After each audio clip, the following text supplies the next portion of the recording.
Salam sehat dan salam bahagia. Ketemu lagi teman-teman. Dan kali ini kita akan lanjutkan pembahasan tentang citra diri. Nah, untuk itu kita akan lihat di manakah posisi kita. Kita akan lihat tabel berikut. Kita bisa lihat di sini ada keberanian dan kecerdasan. Ke atas itu keberanian tinggi, ke samping kanan artinya kecerdasannya tinggi. Nah, di manakah posisi kita? Kita lihat cara membaca tabelnya adalah jika kita punya keberanian tinggi artinya sangat berani, terus kecerdasannya kurang artinya di sebelah kiri, maka kita akan ada di posisi nekat. Jika kita mempunyai keberanian yang tinggi dan kecerdasan yang besar, artinya kita ada di posisi dewasa. Bagaimana kalau kita tidak mempunyai keberanian? Nah, ketika kita tidak punya keberanian dan tidak punya kecerdasan, artinya kita kekanak-kanakan. Nah, ketika kita tidak punya keberanian tapi punya kecerdasan, artinya kita di posisi pengecut. Kita akan bahas satu persatu. Tentu kita secara sekilas kita sudah tahu nekat tuh yang bagaimana, kekanak-kanakan tuh yang bagaimana, dan seorang yang pengecut tuh yang bagaimana. Tentu kita mau menjadi dewasa. Nah, kita akan bahas satu-satu. Sekarang kita lihat tentang keberanian. Berarti kalau di bawahnya adalah takut. Pertanyaannya, apakah ketakutan itu wajar? Tentu saja ketakutan itu sangat wajar. Kita tahu bahwa takut akan Tuhan itu awal kebijaksanaan. Jadi takut itu hal yang wajar. Tapi jika masalah kelihatannya tidak bisa diselesaikan, tidak perlu menambahkan ketakutan, karena ini juga tidak akan membantu. Malah ketakutan seringkali membuat masalah baru untuk kita. Kita lihat dulu, saya suka bermain di sungai. Ketika saya menjatuhkan sesuatu dan saya takut dan saya mencoba mencarinya, apa yang terjadi? Air sungai itu menjadi kotor dan saya tidak bisa menemukan barang yang jatuh ke sungai itu. Tetapi ketika dibiarkan terus airnya jernih kembali, dengan sendirinya saya melihat barang yang jatuh ada di sebelah mana. Nah, begitulah kira-kira ketakutan yang akan memperburuk masalah kita. Terus bagaimana cara mengatasi ketakutan? Ya, untuk mengatasinya kita harus menghadapinya. Buatlah menjadi terbiasa. Buatlah ketakutan itu menjadi hal yang biasa. Dulu saat SD dan SMP, saya sangat takut untuk berbicara di depan umum. Bukan main. Bahkan setelah saya mengajar untuk pertama kalinya, saya berdiri di kelas dan memperkenalkan diri. Setelah murid-murid mulai bertanya, saat pengenalan awal, saya mulai ketakutan. Tapi saya membuat itu menjadi suatu kebiasaan. Yaitu saya hadapi terus menjadi kebiasaan. Jadi sekarang saya tidak takut lagi untuk berbicara di depan umum. Nah, terus langkah-langkah di dalam menghadapi ketakutan, ada banyak cara. Ada orang yang menghadapi ketakutannya dengan membangun kepercayaan dirinya. Kalau saya sendiri, dalam menghadapi ketakutan, yang saya lakukan adalah pertama tenang. Menjadi masalah, bagaimana kita bisa tenang di saat ketakutan sedang kita hadapi. Nah, ketika saya tidak bisa tenang, saya mencoba mulai dengan berdoa. Dan juga ketika kita dalam ketakutan, kegelisahan, kita juga lupa apa yang kita mau doakan, apa yang mau kita ucapkan. Akhirnya saya mulai ke langkah ketiga, yaitu mengucap syukur. Di sini kita jangan menunggu tenang dulu baru mengucap syukur, tetapi dengan berucap syukur akan membuat kita lebih tenang. Saya contoh, di dalam pandemik ini, ketika saya tidak bisa mengucapkan syukur, saya akan selalu bertanya apa yang akan terjadi selanjutnya, terus gelisah, takut akan hari esok dan sebagainya. Tetapi ketika saya bersyukur, saya bersyukur kalau keluarga saya masih ada dekat saya dan semua baik-baik saja, tentu saya akan lebih tenang. Dan selanjutnya kita mulai ke tahap kedua, berdoa dan kembali tenang. Dan masalah kita bisa lihat apa yang bisa kita lakukan untuk memperbaiki masalah tersebut. Nah, terus ada keberanian. Keberanian adalah sesuatu yang bisa membuat ketidakmungkinan menjadi mungkin. Tetapi seseorang yang berani bukan berarti langsung melompat ke kolam yang dia tidak tahu tanpa berpikir panjang. Namun dia akan masuk dengan pelan, dengan mata terbuka setelah mengukur berapa dalam kolam tersebut. Nah, di sini berbicara tentang keberanian, kita setidaknya harus mempunyai 6 keberanian, yaitu berani bermimpi, berani mencoba, berani berjuang, berani gagal, berani mengikhlaskan, dan berani sukses. Pertama, berani bermimpi. Bermimpi itu sangat penting untuk membuat sesuatu yang tidak mungkin menjadi mungkin. Nah, kita lihat pesawat terbang, kalau tidak Wright bersaudara tidak bermimpi, mungkin kita tidak bisa menikmati yang namanya pesawat terbang. Kita tidak bisa berpindah dari satu tempat ke tempat yang lain dengan cepat. Nah, kita harus bermimpi yang besar. Dan mimpi itu kita coba wujudkan dengan usaha-usaha yang baik. Di sini bisa dikatakan bahwa tragedi dari hidup bukanlah tidak mencapai mimpi kita, tapi melainkan tidak ada mimpi yang untuk dicapai. Dan kita juga sering mendengar kita tidak bisa melampaui mimpi-mimpi kita. Namun untuk sekarang kita harus melampaui mimpi-mimpi kita. Terus berani mencoba. Mimpi adalah bibit. Untuk menuai mimpi menjadi kenyataan membutuhkan keringat.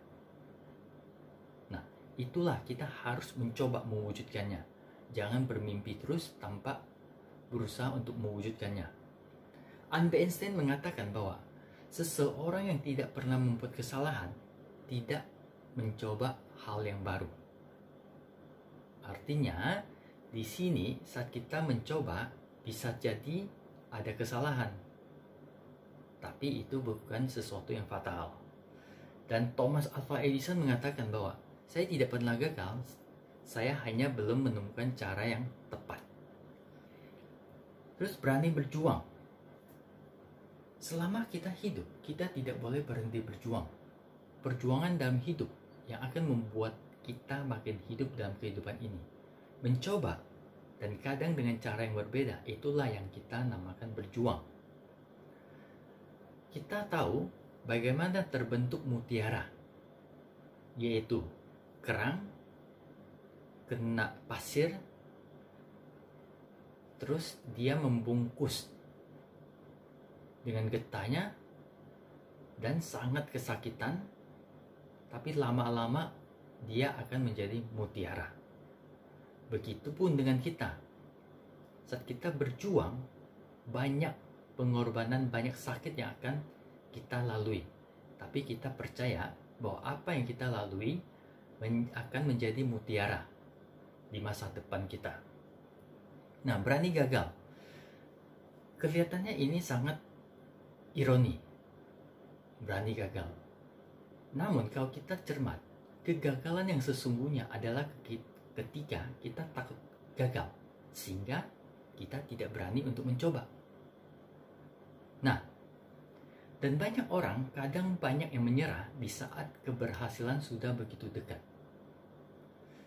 Dan saya percaya dengan kalimat ini, lebih baik gagal saat mencoba daripada gagal karena tidak berani mencoba. Jadi kita harus berani gagal sehingga kita berani untuk mencoba dan berani untuk mengikhlaskan. Kita tidak bisa meminta bayaran lebih dari yang sudah kita terima saat apa yang kita lakukan tidak sesuai dengan rencana. Artinya, apa yang sudah kita usahakan, hasilnya tidak sesuai yang kita mimpikan, tidak sesuai yang kita inginkan. Seringkali kita terjebak di masalah yang sama karena melakukan dengan cara yang sama. Maksud baik, cara yang sama bisa menjadi hukuman untuk diri kita. Tapi kita yakin ketika kita bisa tahu bahwa cara kita salah, hukuman itu akan menjadi pengalaman yang baik untuk kita. Kita lihat, biasa orang yang terjebak di masalah yang sama. Seorang penjudi susah sekali untuk keluar menjadi penjudi karena dia terjebak masalah yang sama. Apa yang dia lakukan? Dia mau menjadi kaya, tapi caranya salah. Dan bahkan banyak penjudi juga tahu bahwa cara yang salah, tapi mereka tetap melakukan dengan cara yang sama, yaitu berjudi. Akhirnya terus-terusan tidak pernah berhasil. Nah, selanjutnya berani sukses. Ya, semua mengingat ini. Tapi yang kita harus tahu adalah nikmati setiap proses yang kita lalui untuk menuju sukses itu. Sekarang kita berbicara tentang kecerdasan. Tidak ada yang bodoh. Yang ada rajin atau malas, mau atau tidak. Mau menjadi cerdas itu susah, tapi lebih susah lagi kalau tidak cerdas. Seorang murid yang remedial, terus dia mau menjadi cerdas supaya tidak remedial, bukan hal yang gampang. Dia harus mengubah cara belajarnya, dia harus mengubah jadwalnya. Yang harusnya nonton main HP, dia harus singkirkan terus untuk belajar. Tidak mudah.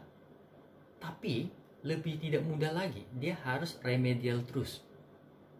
Dan akhir tahun dia akan mendapatkan hukuman yang bisa membuat dia pusing, bahkan malu untuk ketemu orang lain atau temannya.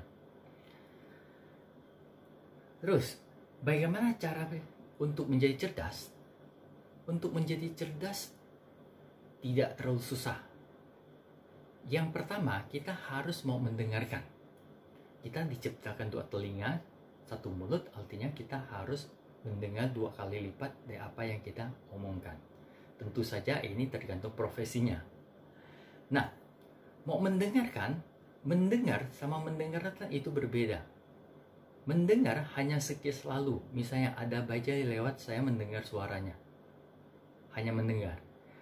Tapi ketika saya mendengarkan, artinya saya dengarkan terus masuk ke otak untuk proses dan mencoba mengerti.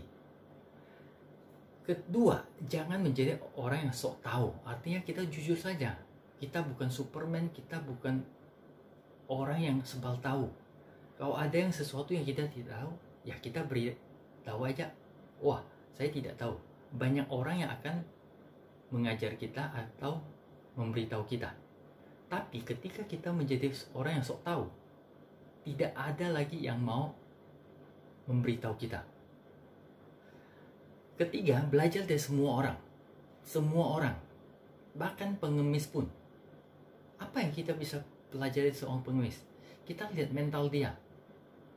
Dengan mengemis untuk hidup, berapa banyak orang yang bunuh diri, bahkan orang yang termasuk orang kaya, orang terkenal, bunuh diri hanya karena hal sepele. Nah, kita lihat mental pengemis luar biasa. Nah, artinya kita bisa belajar dari semua orang. Di sini bukan berarti kita hanya belajar dari orang-orang yang kebanyakan orang anggap negatif. Maksud saya, kita bisa belajar dari semua orang, baik yang orang anggap negatif ataupun yang positif. Nah, selanjutnya yang keempat adalah banyak membaca. Terkadang kita sering menghabiskan waktu kita dengan percuma, nonton film yang sama sampai berulang-ulang, tapi tidak ada waktu untuk membaca. Namun jika ada orang hobi menonton, tapi dia ada waktu untuk membaca, itu nggak ada masalah. Saya lihat anak sekarang hobinya nonton, tapi nonton yang tidak mengisi kepalanya. Dan kebiasaan baca sudah sangat jarang ditemukan sekarang ini. Dan salah satu cara untuk menjadi cerdas adalah banyak membaca. Dan selanjutnya ada bergaul dengan orang yang cerdas. Nah, pergaulan itu akan mempengaruhi kita. Jika kita bergaul dengan orang cerdas, kita akan ketularan. Bukan berarti kita tidak boleh berteman dengan orang yang tidak cerdas.